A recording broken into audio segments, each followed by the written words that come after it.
अब ये देखिए, मैं अब किसी की क्या वो बात उनको मैं करता हूँ, मैं समझ गया ये तो आप जानते हैं, लेकिन मैं यूपी के मैंने अपनी बोल दिया, बात को मैंने यही कहूंगा इससे कि ज्यादा हार्ड वर्ष शब्द इस्तेमाल कर लिए। वो उनको उन्होंने कहा इस समय जो हो रहा है वो बता रहे हैं, वो क्यों किसी की निंदा करेंगे वो। नहीं, निंदा की बात नहीं, मैं तो कई सरकारों की बात कर रहा हूं। मेरे पास है प्योर पाव भाजी का मसाला, प्योर पाव भाजी मसाला, पाव भाजी को टेस्टी बना डाला, सबका राजा आल प्योर मसाला। प्रायोजक हैं cancer healer centre, a new beginning. Kaushik साहब, ये राजनीतिक बात मैं नहीं कहूंगा, ये अधिकारियों को करता है। अभी अधिकारी भी क्या पड़ी है कि वो किसी नेता की बात सुने, और मैं अपना तो बात निवेदन कर सकता हूँ कि कोई भी सरकार रही हो, हमारे ऊपर तो किसी सरकार का कोई बहुत जोर आया नहीं, क्योंकि सब जानते भी वो थे कि किस आधिकारिक तरह बोल के आदमी हम हैं। और तो ये अधिकारी पे भी डिपेंड करता है। और देखिए, हम उसमें राजनीतिक उसमें नहीं जाएंगे, लेकिन हम ये जरूर करना चाहेंगे कि जो अगर कार्रवाई हो रही है और उसका अगर इकोनॉमिक डेवलपमेंट पे असर पड़ रहा है, तो ये दिखाता है कि वास्तव में कानून व्यवस्था जो है वो अच्छी है। और उस दृष्टिकोण से देखें, हम देखिए एक क्राइम को, मुझे बड़ा दुख हुआ। देखिए, मैं सबकी बड़ी इज्जत करता हूँ, जितने हमारे एमपी है, माननीय एमपी है, उनकी बड़ी इज्जत करता हूँ, पत्रकारों की इज्जत करता हूँ, सबकी इज्जत करता हूँ। पर हमें अगर कोई क्राइम को लेके और इस प्रकार से कोई एक रिकॉर्ड लगाए कि महिला लटक रही है उसमें, तो ये बड़ी दर्दनाक घटना है। उसको मेरे ख्याल से जो है, ये हम और भी तरीके हैं इस बात को कहने के, लेकिन इस प्रकार से हम एक मृतक का एक दृष्टांत बना के बात करें, तो इसको हमें ख्याल से अवॉइड करना चाहिए। ठीक। द्विवेदी जी ने बड़ी मार्के की बात कही है। मैं जाता डॉक्टर सुनील कौशिक के पास, लेकिन दुबे जी आप पास आ रहा हूं। जो आप एक छोटे से इंसिडेंट को बड़ा बनाकर दिखाना चाह रहे हैं, जमीन पर कुछ और चल रहा है। द्विवेदी जी ने बताया ना गोवा का एग्जाम्पल। आप कहते रहिए, आप मुझे टाइम नोट करवाते रहिए कि 24 मार्च 2025 को 7:20 पे या 25 पे मैं ये कह रहा हूं कि अगले 27 में मेरी सरकार आएगी, लेकिन वो परसेप्शन नहीं बन पा रहा है अभी। और मैंने आज ये टॉपिक ही इसीलिए उठाया कि क्या ये अखिलेश यादव सेल्फ गोल कर रहे हैं। जो लोग अगर भूल भी गए हो 8 साल में, तो आप ये कानून व्यवस्था को बताकर वो सब रिवाइंड करवा देंगे। अवधेश जी एक एक कांड 12-17 के बीच में। देखिए चौहान साहब, अभी एक ये द्विवेदी जी ने एक बात कहा कि नौकरी के बारे में, तो मैं आपको ये बताना चाहता हूं कि मैं गुजरात में भी रहता हूं, यूपी में भी रहता हूं, महाराष्ट्र में भी आना जाना मेरा ट्रेवलिंग बहुत रहता है। आप यकीन नहीं मानोगे, कोई भी गाड़ी खाली नहीं जाती है, वेटिंग चलता है 300-300, 400-400। आप कैसे कह सकते हैं सब, और उसमें भी सबसे ज्यादा युवा रहता है। उत्तर प्रदेश से जाने वाला सबसे ज्यादा युवा रहता है महाराष्ट्र गुजरात में जॉब करने के लिए। आप कौन से आंकड़े पेश करते हैं मुझे मालूम नहीं है, लेकिन मैं आंखों देखी बात बोलता हूं। मैंने जो आंखों से देखा है, आज जो परिस्थितियां हैं, पहले भी जो परिस्थितियां थी, आज अच्छा, भी जो आप परिस्थितियां पूरी हैं, गाड़ी को ये मान बेरोजगारी लेते चरम सीमा पे है। हैं कि वो सीधे वहां नौकरी करने गया महाराष्ट्र में? जी जा रहा है ना, जा रहा है। मैं चर्चा करता हूं, मैं बातचीत करता हूं, इसलिए मैं मैं आंखों देखी चर्चा करने के बाद की परिस्थिति बता रहा हूं। मेरा ऐसा नहीं है कि मैं एसी में चला गया तो दुबे जी, जनरल में ना जाऊं या दुबे स्लीपर जी, में ना जाऊं। मेरे दुबे जी, लोगों से चर्चा थोड़ा करके कड़ा हो ये जाएगा देखा, सवाल जवाब। फिर वो आपको नहीं हो कोई जाएगा, ऐसा आप नहीं करिए मिलता ना। है जो 12 से 17 के बीच के कानून व्यवस्था पर सवाल ना उठाता हो आपके लिए? नहीं, अरे भाई मैं क्या बोल रहा हूँ, नहीं, वो भी बता दीजिए ना। हमें अगर नहीं, फिर आपने हमें अगर मैं ना, डिफीट किया मेरे था, साथ ये तो इसी समस्या मान लीजिए, मुझे जिससे पूछना है वो पूछूंगा। मैं आपके कहने से अवधेश पांडे से सवाल नहीं पूछूंगा। नहीं, मोस्ट वेलकम, पूछिए आप। हाँ, तो लेकिन फिर उस दौरान बताइए ना। आप ये चर्चा नहीं करेंगे कि एक्सप्रेस वे बनाने वाला कौन था। उस दौरान आप ये चर्चा नहीं करेंगे कि मेट्रो चलाने वाला कौन था। उस समय ये चर्चा नहीं करेंगे कि महिलाओं के लिए जो नंबर डायल किया जाता था, तुरंत गाड़ी पहुंचती थी, वो कौन था। इसकी चर्चा नहीं होगी। आपने इन सारी चीजों को ताक पे रख के, आपको जनता ने पसंद किया, मैं मानता हूं ना, हकीकत छुपाई नहीं जा सकती है। लेकिन उसके बाद का रिजल्ट क्या, मैं ये जानना चाहता हूं। उसके बाद आप अगर हमसे सुप्रीम बन के आना चाहते थे, तो आप करके दिखाते ना, करके नहीं दिखा पाए। मेरे कहने का मतलब ये है, आप वहीं ढाक के 3 पात रह गए। मैं वो बोल रहा हूं कि आपने हमसे बेटर नहीं कर पाए। इसीलिए मैं बोलता हूं कि आपका जो विकास का मॉडल है, जो विकसित भारत का नजरिया, वो कहां पे है? सिर्फ कागजों में है। आप दिखाते हैं कि लाखों करोड़ के एमओयू होते हैं, लेकिन धरातल पे कुछ नहीं है। एक एग्जांपल मैं आपको बता देता हूं। औरैया डिस्ट्रिक्ट में प्लास्टिक इंडस्ट्रीज के लिए सब कुछ हो गया था मेरी सरकार में। आज परिस्थिति ये है कि जस की तस, 1 इंच काम नहीं हुआ। अगर कन्नौज की बात की जाए, इत्र का बहुत बड़ा हब बनने वाला था, आलू के लिए हब बनने वाला था। आप काम नहीं बनने कर वाला पाए। था ना, मतलब ये है, बनने वाला था ना दुबे जी, बना तो नहीं था। इन्होंने आपके 2 काम ऐसे शुरू किए जो बंद कर दिए, जो लोगों को बड़ा फायदा था। मुझे बता दिए, मैं अभी अवधेश जी से पूछ लेता हूं। क्या क्या? अरे आप कह रहे हैं कि इत्र पार्क बनने वाला था, औरैया की प्लास्टिक फैक्ट्री में काम इंच भर आगे नहीं बढ़ा। वो तो आपने एक एक्सप्रेसवे की बात करी, वहां 5-5 बनवा के खड़े हैं वो। तो आप अगर चाहते हैं कि आप एक्सप्रेसवे को पैमाना रखें अगर विकास का, तो मैं ऐसे ही कह दूं, मैं क्या बताऊं, ये 5 नहीं बनवाए हैं भाजपा ने।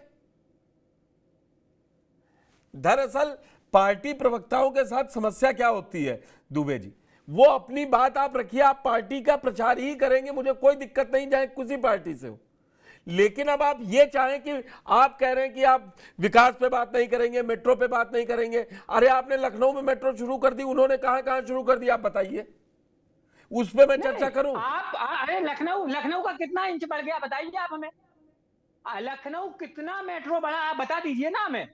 ये आपने कहां तक चलाई थी, फिर मैं बताऊं कहां तक बढ़ी। पैसा और देती, केंद्र सरकार उस समय हमें पैसा और देती तो निश्चित तौर पर हम और भी अरे आपको जनता ने नहीं दिया, वो क्यों परेशान है?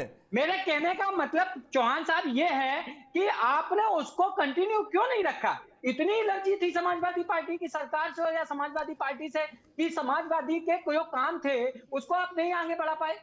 आप क्या करना चाहते हैं? आप सिर्फ हिंदू और मुसलमान में मत बांटिए। कौशिक जी, मैं ठीक है करके रखिए। अगर हिंदुस्तान में मैं किसी मंत्री के लिए, देखिए ऐसा नहीं कि मैं विपक्ष में हूं तो अच्छे काम की बड़ाई नहीं की तारीफ नहीं की जा सकती है। मैं बोलता हूं, सूट करता है विपक्ष को। गडकरी जी ने अच्छा काम किया तो फिर यूपी में गड्ढे मुक्त कैसे नहीं हुई सड़कें? क्या समझा रहे हैं दुबे जी, क्या बात कर रहे हैं? नितिन गडकरी क्या उत्तर प्रदेश को छोड़ के बना रहे हैं सारे जगह नेशनल हाईवे? कैसी? मैं क्या बोल रहा हूं कि जो अच्छा काम करेगा उसकी तारीफ होगी, लेकिन हमारे स्टूल मंत्री ने जो कमिटमेंट किया था वो कहां गया? आप हमें बताइए ना। आप 5 की बात करते हैं ना, आप कभी बुंदेलखंड एक्सप्रेस वे में गए? दुबे जी एक जल्दी से आंकड़ा बता देता हूं, इसका मतलब फिर आपने काम गलत किया था। अखिलेश यादव 2016 में सभी 75 जिलों में से 52 जिलों को स्टेट हाईवे बनाकर सारे जिलों को नेशनल हाईवे से जोड़ दिया था सारे मुख्य। तब फिर जब आप ही के में जुड़ गए थे तो ये कहां से और क्या 75 से 150 जिले बनाते? डॉक्टर कौशिक, मैं ये कह रहा हूं कि क्या अखिलेश ने मुद्दा गलत चुन लिया? अगर ये इसी टाइप के मुद्दे उठाएंगे तो ज्यादा फंसेंगे। देखो, जो द्विवेदी जी बैठ के कह रहे हैं कि हमारी योजनाओं को आगे नहीं बढ़ाया, पहले तो कोई योजना बंद नहीं हुई। बसपा की योजना को कितना सपा ने आगे बढ़ाया? वो तो कोई नहीं बढ़ाता।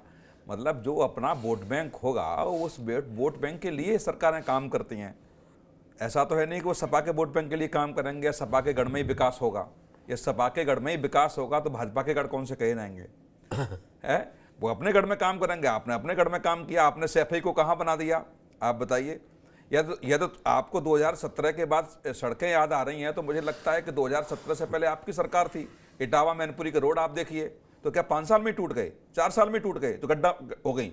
आपकी सरकार के जाने के बाद यदि वहां गड्ढे हो गए तो इसका मतलब आपकी सरकार का रहते हुए काम नहीं हुआ। और मैं तो अभी भी सैफई जाता हूं। इटावा मेरे साथ दो लोग आज इटावा वो चिकने रोड है, बिल्कुल फर्स्ट क्लास गाड़ी जाती है। अरे हम लोग जा ही रहे हैं। नहीं तो ऐसा हर 2 में जाता हूं। दिक्कत ये है कि जो द्विवेदी जी कह रहे थे कि साहब कुछ किया नहीं, तो द्विवेदी जी 5 साल बाद दोबारा रिपीट भाजपा की सरकार हुई है। यदि भाजपा ने कुछ किया नहीं होता तो रिपीट नहीं होती, और 3 दशक बाद पहली सरकार है जो रिपीट हुई है। मुख्यमंत्री तो पहली बार रिपीट हुआ है। ठीक है। दूसरा 2027 आपके सामने है, आप चर्चा कीजिए, स्वस्थ चर्चा कीजिए, आप कोई दिक्कत नहीं है। देश की प्रदेश की जनता निर्णय करेगी कि भाजपा के साथ जाना है या सपा के साथ जाना है। लेकिन सार्थक चर्चा जब तक आप नहीं करेंगे, जनता को गुमराह करने। अखिलेश यादव जी का ट्वीट आप देखिए, एक राष्ट्रीय अध्यक्ष होने के नाते आप उनके ट्वीट पढ़िए। कम से कम मुझे लगता है कि राष्ट्रीय अध्यक्ष 4 दिन में एक बार ट्वीट करे, लेकिन ऐसा करे जो प्रभावशाली हो। तमाम आपके प्रवक्ता, तमाम आपके कार्यकर्ता प्रदेश अध्यक्ष है ना करने के लिए, सोशल मीडिया पर लिखने के लिए। यदि आप आधा घंटे बाद ट्वीट करेंगे और उनका कोई मतलब नहीं रह जाएगा तो कोई फर्क पड़ने वाला नहीं है द्विवेदी जी उसका। आज मैंने शुरू से ही कहा, सुबह से मैं कह रहा हूं कि यदि मुख्यमंत्री जी ने 8 साल पूरा होने पर कुछ चर्चा की तो अखिलेश यादव को विधिवत तरीके से, चाहे वो 4 घंटे लेट प्रेस कॉन्फ्रेंस करते, रात को करते प्रेस कॉन्फ्रेंस, अरे कल कर लेते, लेकिन बिंदुवार उनके पास रिपोर्ट आती, उनकी टीम होती। आलोक रंजन जैसे चीफ सेक्रेटरी उनके पास है पूर्व, मतलब आईएएस की भी उनके पास कमी नहीं है। क्या उनके पास ऐसा डाटा नहीं था जो जाकर के मीडिया के सामने आप गोलमोल, क्या होता है गोलमोल कहेंगे, सब हत्याएं बढ़ रही हैं, वो नहीं कर पा रही है सरकार। ये मुझे लगता है कि छोटा कार्यकर्ता भी ये बात कह देगा। राष्ट्रीय अध्यक्ष होने के नाते आपको वो सार्थक बातें कहनी चाहिए जो जनमानस के दिमाग को टच करे और वो व्यक्ति आपसे कनेक्ट हो। आजकल जो भी कुछ चल रहा है, कनेक्ट करने का काम, आप जनता से कनेक्ट ही नहीं हो पा रहे हैं, और जनता से आप कनेक्ट नहीं होंगे, आरोप लगाते रहिए। द्विवेदी जी बैठे हुए हैं, मैंने भी यहां पे पहुंचा हूं तो ऐसे ही नहीं पहुंचा, मैंने भी आपका क्षेत्र और दूसरे क्षेत्र देखे कि पत्रकारिता कैसे होती है और राजनीति कैसे होती थी, ट्रांसफर पोस्टिंग कैसे होती थी। चौहान साहब ने भी कहा आप उन मुद्दों को उठाइए जिन मुद्दों से आपका कोई मतलब न रहा हो। ट्रांसफर पोस्टिंग आपने भी देखे, मैंने भी देखे आपके शासनकाल में कैसे होते हैं, तो आप भाजपा से सवाल मत कीजिए। आपने भ्रष्टाचार के आरोप आपके ऊपर भी लगे तो आप ये आरोप मत लगाइए, आप ऐसे तो आरोप लगाइए कम से कम। अब जैसे अभिषेक जी के ऊपर ट्वीट करे अखिलेश यादव जी ने किया, आप अपने कार्यकाल में देखिए ना क्या हुआ। लेकिन उस व्यक्ति की सूचना मुख्यमंत्री तक पहुंची, पहली ऐसी सरकार है द्विवेदी जी मानिए जो 11 आईएएस निलंबित हुए हैं। जब से देश आजाद हुआ है कोई सरकार ऐसी नहीं रही जिसने आईएएस निलंबित किए हों। ऐसा कोई नहीं रहा जो आईपीएस भागा भागा घूम रहा हो इधर उधर। तो ये समझिए कम से कम द्विवेदी जी भी बैठे हुए हैं, द्विवेदी जी ने भी कई सरकारें देखी हैं, हमने भी कई सरकारें देखी हैं। वो अखिलेश यादव जी को बातें रखनी चाहिए जो जनता को भरोसा हो। नहीं, अखिलेश जी सही कह रहे हैं, द्विवेदी जी कुछ भी सुबह से शाम तक ट्वीट करते रहिए, फेसबुक पर लिखते रहिए, कोई दिक्कत नहीं है। लेकिन अखिलेश यादव जब बोले, राम गोपाल जी जब बोले, तो लगे कहां सार्थक बातें विपक्ष द्वारा कही जा रही हैं। मेरे पास है प्योर पाव भाजी का मसाला, प्योर पाव भाजी मसाला, पाव भाजी को टेस्टी बना डाला, सबका राजा ऑल प्योर मसाला। प्रायोजक हैं cancer healer centre, a new beginning.